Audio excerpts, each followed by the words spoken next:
So hello guys, कैसे हो आप सब? I hope you all are doing great. तो चलिए स्टोरी स्टार्ट करते हैं। इस एपिसोड की स्टार्टिंग में संजय एक बोट पर होती है और उसके आसपास के लोग हांसू के बारे में बातें कर रहे थे कि हांसू बहुत ही डेंजरस है और वो फुलिश पर्सन्स को तो बिल्कुल भी नहीं छोड़ता।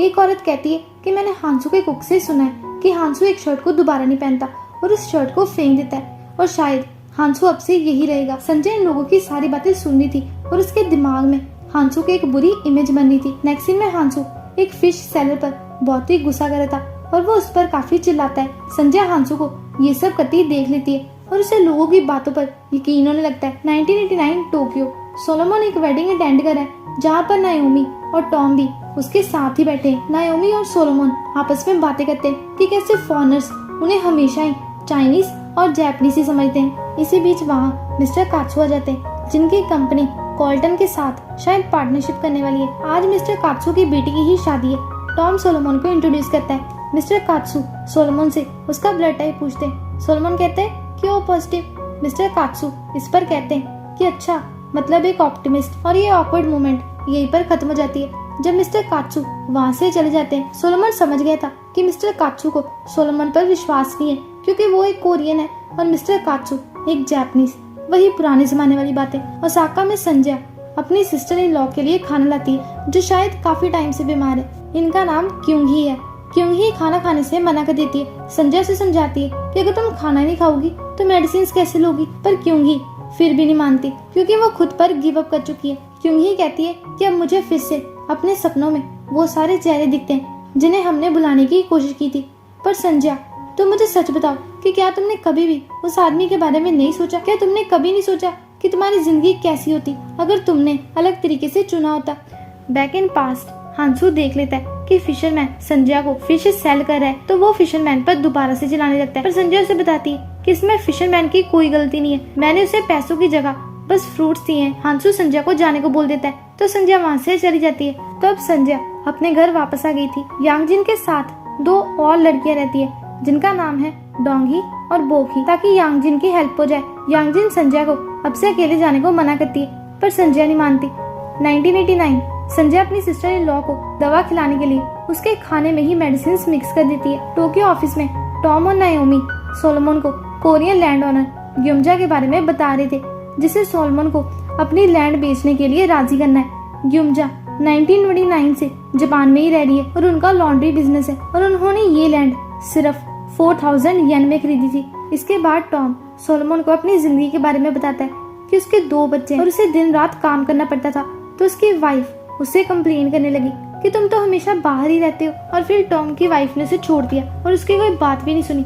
ऐसे ही टॉम की मैरिज और करियर दोनों खराब हो गया और आज वो यहाँ पर है पचिंको पार्लर में। मजासू अपने एम्प्लॉय एंजेलो से मशीन्स में कुछ हेर फेर करवा रहे थे पर ये तो एक तरह से लोगों के साथ धोखा है। एंजेलो इस पर मजासू से सवाल करता है पर मजासू कहते हैं कि मुझे भी ये गलत लगता था जब मैं तुम्हारी उम्र का था, पर ये सब करते हैं। जब वो हारते हैं तो उनका दुख महसूस करो, जब वो जीतते हैं तो उनकी खुशी। तो अब पचिंको पार्लर ओपन होता है और एंजेलो एक लेडी को देख रहा था जो उसी मशीन पर गेम खेल रही थी पर वो हार जाती है और ये देखकर एंजेलो को बहुत ही बुरा लगता है। मजासू भी फाइनली लोन पर अपनी सील लगा देते हैं, मतलब वो जल्दी ही एक और नया पचिंको पार्लर ओपन कर लेंगे। सो अब हम मिस ग्युमजा का घर देखते हैं। सोलोमन और टॉम उनसे बात करने आए थे पर सोलोमन मिस ग्युमजा से अकेले में बात करना चाहता है और वो मिस ग्युमजा को 1 बिलियन येन ऑफर करेगा ताकि वो इस डील को मना न कर पाए। पास्ट में संजय फिश मार्केट में थी और वो फिश लेडी को बताती है कि आज मेरे पास पैसे नहीं है, पर फिश लेडी उससे कहती है कि तुम्हें पैसे देने की जरूरत नहीं है, उस नए फिश ब्रोकर ने मुझे तुम्हें ये फिश एज ए गिफ्ट देने को बोला है। पर संजय फिश नहीं देती और वहाँ से चली जाती है। रास्ते में संजय को जापानीज लड़के पकड़ लेते हैं और उसे एक रूम में ले जाते हैं, पर वहाँ हांसू संजय को बचा लेता है और जापानीज लड़कों से माफी भी मंगवाता है। देन हांसू इन लड़कों को भगा देता है। नेक्स्ट सीन में हांसू और संजय एक साथ बोट पे थे।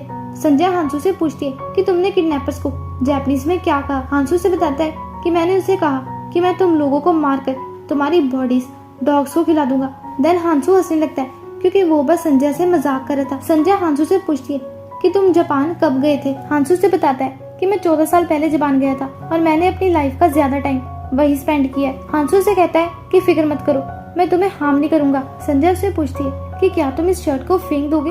हांसू कहता है कि मैं ऐसा क्यों करूंगा।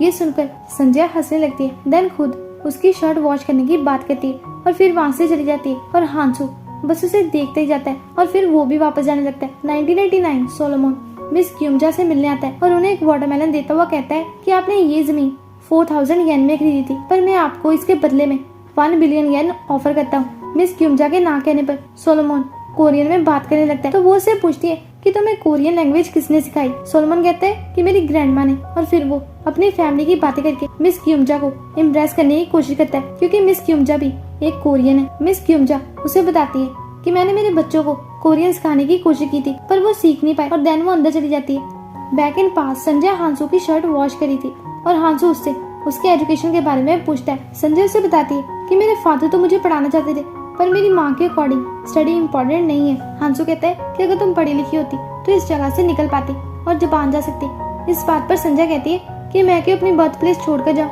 और मुझे पता है कि मैं पुअर हूँ, पर इसका मतलब ये नहीं है कि तुम मेरी हालत का मजाक बनाओ, और मैं तुम्हें ऐसा नहीं करने दूंगी। देन संजय गुस्से में जाने लगती है, तो हांसू से बताता है कि मैं भी तुम्हारे जितना ही पुअर था, शायद तुमसे भी ज्यादा पुअर, मानो या ना मानो, पर तब भी मेरी ड्रीम्स थी। देन हांसू एक मैप ड्रॉ करता है जिसमें वो जापान बनाता है और उसके बारे में संजय को बहुत कुछ बताता है। फिर वो और भी कंट्रीज वगैरह ड्रॉ करता है। संजय कहती है कि मुझे तो लगता था कि जापान बहुत ही बड़ा है, पर हम जापान को हरा सकते हैं। हांसू से कहता है कि मैं हर रोज यहाँ पर आना चाहता हूँ, तो क्या मैं आ सकता हूँ। तो संजय उसे इस बात की परमिशन दे देती है। 1989 ओसाका में संजय ने जैसे तैसे खाने में दवाई मिक्स करके क्योंगी को वो खाना खिला दिया था, पर क्योंगी को आज खाना थोड़ा सा बिटर लगा।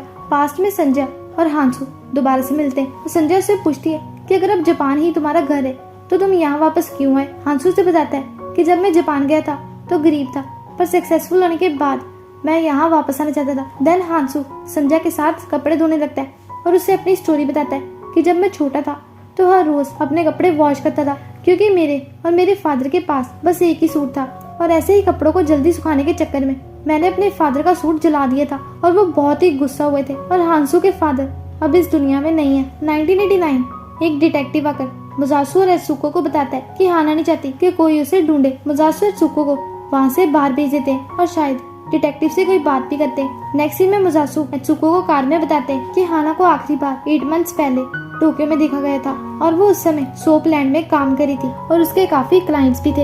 ये सब सुनकर एत्सुको बहुत ही दुखी हो जाती है और रोने लगती है। ऑफिस में सोलोमन को हाना की कॉल आती है। सोलोमन उसे कहता है कि हाना मुझे तुम्हारी बहुत ही याद आती है, पर हाना को उसकी बातों पर विश्वास नहीं होता। सोलोमन हाना से पूछता है कि तुम कहाँ हो, पर हाना बात को पलट देती है और उसे कहती है कि अगर मैं तुम्हें बता भी दूं फिर भी तुम मुझे ढूंढ नहीं पाओगे। मैं अब डार्कनेस में हूँ और अब मुझे पता भी नहीं है कि यहाँ से बाहर कैसे निकलना है। तुम मुझे ढूंढ नहीं पाओगे और एत्सुको को कुछ मत बताना, वरना मैं तुम्हें कभी कॉल नहीं करूंगी।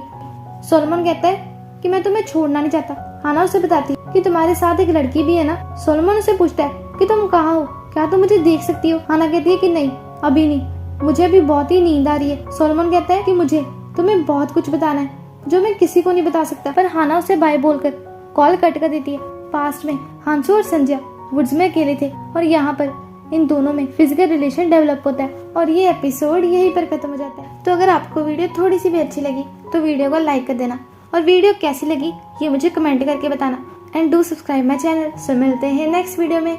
Bye bye, see you again.